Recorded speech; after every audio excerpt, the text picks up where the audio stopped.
Orthodoxy 101 with Father Michael Fulton here in the God-protected city of Lafayette, Louisiana, at 1237 Eras Landry Road. And I've made an email account for those of you who might want to, those of you watching on YouTube, who might want to maybe, I don't know, it feels almost like public access television. I feel like I'm going to be pranked, but whatever. And you can email me at askabuna, that's ABOUNA @AOL.com. I know it's an AOL account, but it's free. You can email me with questions, and if they're good enough, or if I like them, I'll put them on the show. Hopefully... Abuna, is that the word for father? Abuna is the word for father.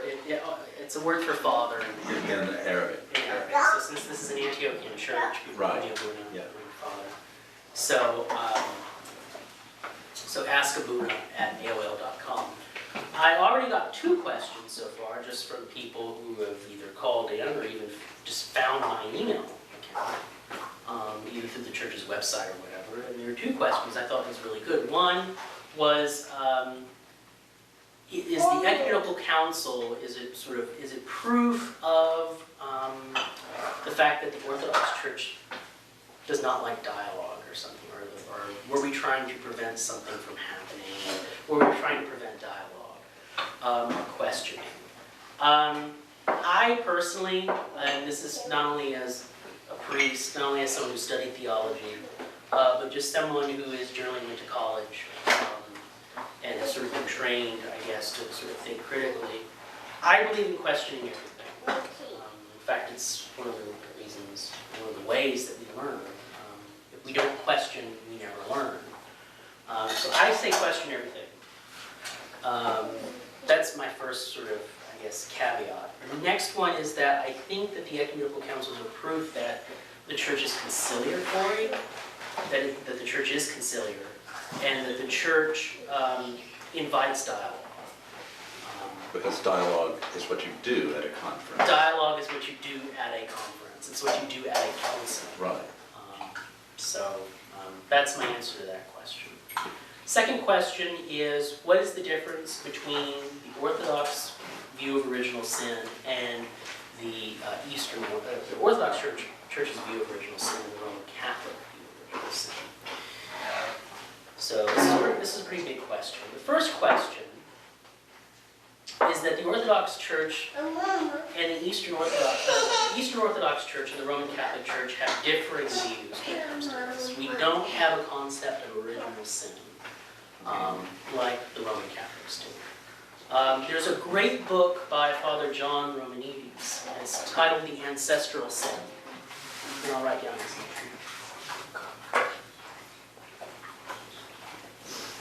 Romanides. Romanides was he was a priest and was also a theologian. And his book, The Ancestral Sin, talks about how Augustine, how his views on sin changed the Western views of soteriology. And just to sort of boil it down into a nutshell, we as Orthodox Christians believe that the purpose of salvation is not only to renew man's nature, but to defeat death. Okay? In the West, death is seen as some sort of agent of God's wrath. The devil is sort of seen as, in a way, I mean, if you read Augustine, the devil is sort of seen as sort of God's hatchet man, if you will. Whereas in the East, he's not that. We call the devil the evil one. Hoponeros.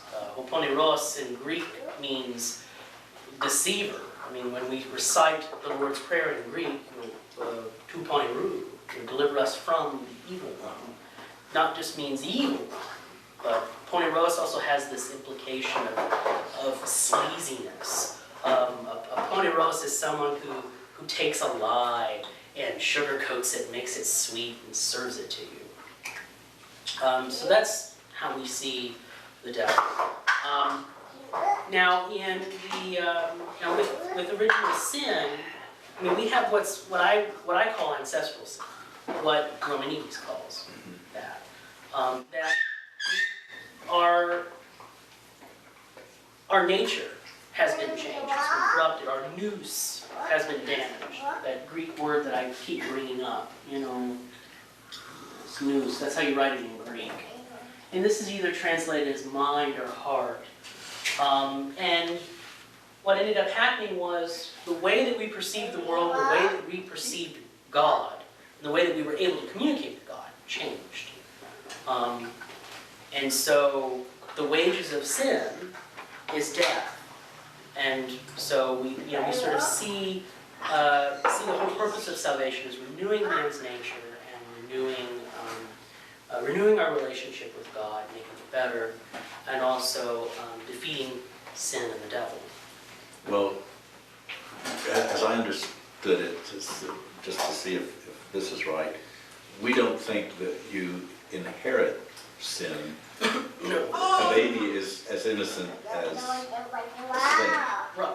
And you don't inherit sin, you commit sin. Right, you commit sin. And you're going to because of our damaged nature. Because of our damaged nature. But you're not guilty of anything. Unbaptized babies would not go to some we don't place believe in purgatory or limbo as expressed in the Roman Catholic Church. Because of original sin. Yeah. And do we say that you do inherit this damaged nature? You do inherit this damaged nature. Yes, you do. Because of your humanity. Just not the guilt. You don't inherit the guilt of the sin of that. Right. Just not the guilt. And this is something that really has frustrated Western theologians. I mean, you see this with Calvin, in fact, and you see this with a lot of Protestant theologians in that. Is it works versus faith? Is our works, do our works mean anything to God? Or is it just accept Jesus and... Right, or is it accept Jesus and then that's it, then you don't need to do any other work? This is something that has been contended in the West for centuries. Whereas in the East, we know that we're unworthy of God's salvation. We know that we're completely unworthy of it. And that, our works, they're dirty rags before the Lord. But we know that the works are necessary, the praxis is necessary in order to renew our nature. We know that we have to work with God. That's what synergy is. We have to work with God in order to be saved. The Orthodox, a great, Callistos Ware was once asked by some evangelicals, "Are you saved?" And I love what he said. He said, I was saved, I am being saved, and I hope to be saved. Meaning that salvation is a long process. It's not something that happens. We have to keep on that road. As Paul talks about, we have to run the race. Does he necessarily mean that we have to be the fastest? But we have to endure it. We have to get through it if we're to win the crown. Now, is it true what we would say that you're not necessarily a finished product at the time of your death, that the working out of salvation and the coming towards God and becoming more like God can continue? It can continue after death. Yeah. God is infinite. And so, therefore, it's going to take us infinity to get to know Him even more and more and more. We'll never run out. We'll never get there and say, job done. And, even in the new kingdom, when heaven and earth are finally one, I hope to continue to learn. In saying that, would we also say that you can also fall after death? You can turn away from God? That's a good question. If there's this ability to grow, it seems like, I don't know if there's... I would think that, it would impede on free, again, the question is about free will, and that's also where we get into apostasis, is, yes, it is possible for all to be saved, but is God going to impede on someone's free will? No, we never want No, to say he that. won't. That's true. to be absent from the bodies, to be present with the Lord. So it's a matter of where you're at is like how close you are to the Lord. Like you're going to continue to learn and to grow, but you're still present with the Lord. So it's not Yes. like you can lose it in Well, that. this I think is one of the most interesting Orthodox ideas that I didn't know for a long time. And that is that most Orthodox would say that we all go to God, good, bad, and indifferent. We all go to the presence of God. Hell, if there is such a thing, is those people who hate being in the presence of God, who don't like it, who are rebelling against it even then. They are actually receiving the greatest of all possible blessings, but they don't see it that way. My late spiritual father, and this was something that was also told to me in Ma'alula, and it's a theologumenon. A theologumenon in Greek means a pious saying. It doesn't necessarily mean it's dogma, but it relates a spiritual truth. And the question is when will Christ return? And the answer to the theologumenon is at Pascha, Easter. Instead of the priest bringing in the candle, it'll be Christ. And in his light, the light that he'll bring is the light of his divinity. And from that moment on, it will be Pascha paradise. But it'll be a paradise for those who love Christ. But it'll be a hell on earth for those who hate him. Again, a lot But of we could hold out hope that even those might change their mind and come to love him. Right. Because there's this mentality in the West to believe that hell is the absence of God. Whereas in the East we would say that God is all around. He cannot be absent. He can't be absent. There's a great story in Dostoevsky about, the onion story. Oh, I love the onion And story. the woman being, there was a mean, hateful woman it was in the Brothers Karamazov, and this mean, hateful old woman, was crying out for mercy. She finds herself in hell, and so they believe it's an angel appears. The angel appears and says, "Tell me one thing that you did that's good." She says, she's trying to think. She says, I gave an onion to a beggar. And he says, "Oh, really? Well, here." He draws out this onion from his cloak. He says, "Here's that very same onion. Grab onto it, and I'll pull you up." And what's so good about this story is that, I'll just finish it and just maybe you can sort of infer. So she grabs onto the onion, and the angel is flying and pulling her up out of hell into heaven. And suddenly she sees people grabbing onto her legs, and they're sort of forming this daisy chain of souls that are coming out of hell. And she looks down and she sees all these people down below her who are coming up out of hell. And she kicks and she says, "This is my onion." And each person she kicks, and they fall back down to hell, the onion frays. It starts to break, and suddenly it just snaps, and she falls back down. So there's two things that we can glean from that story. One is salvation doesn't belong to us. It belongs to God.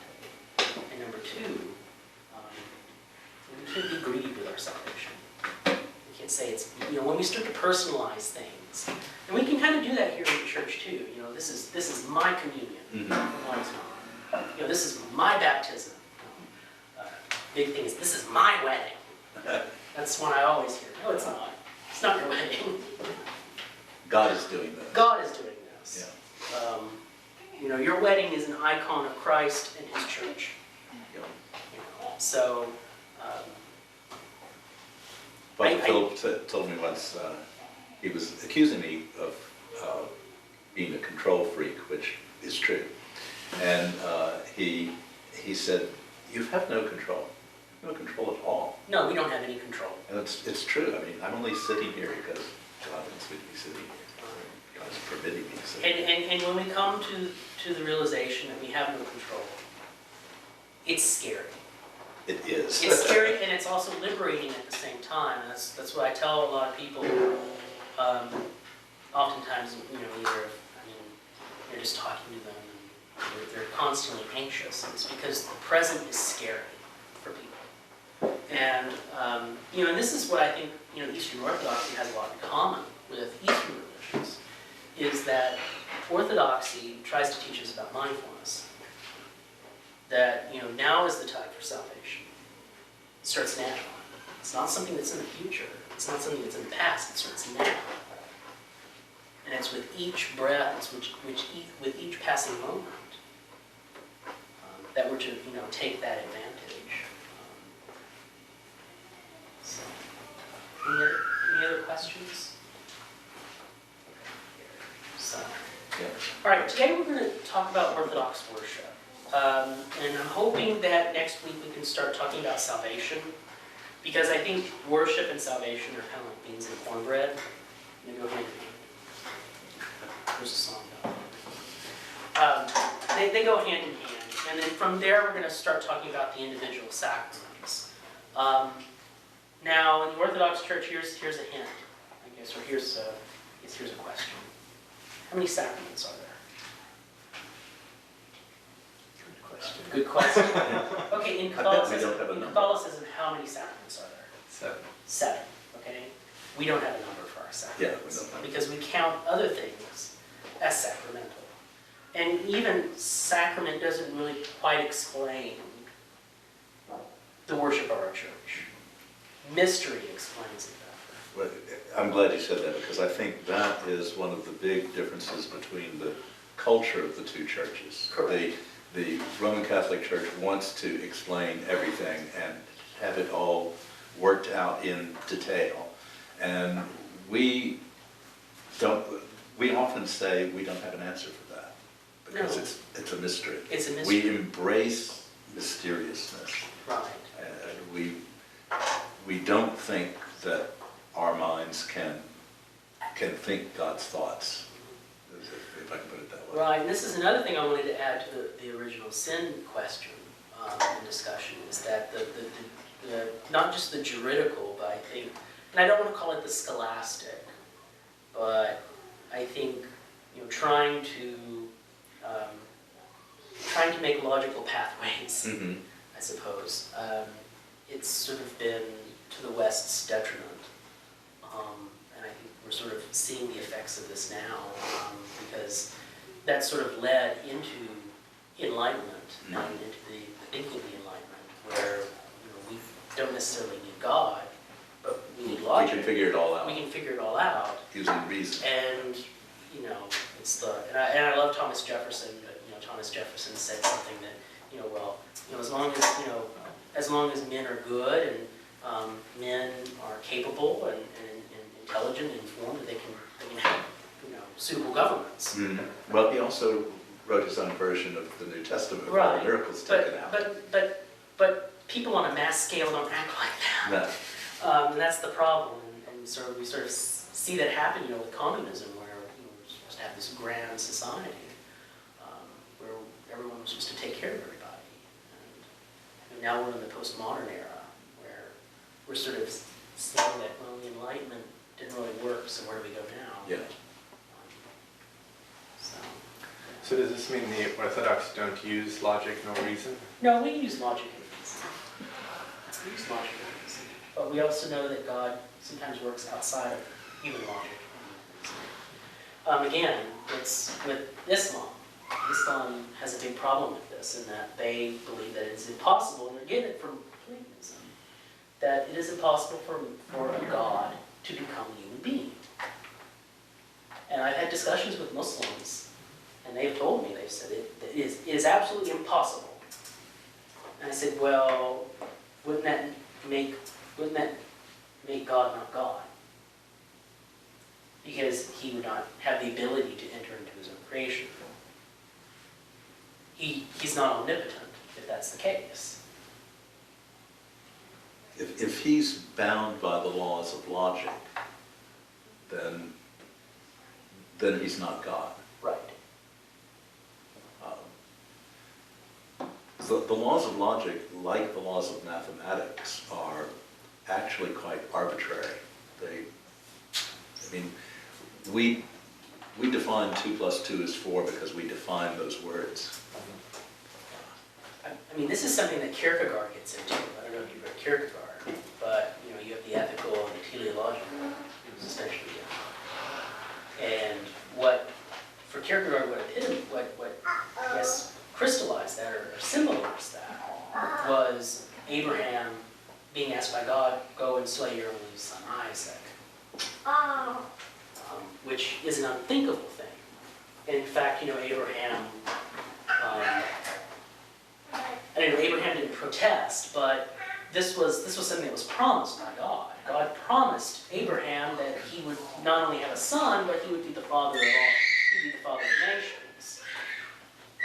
So this sort of,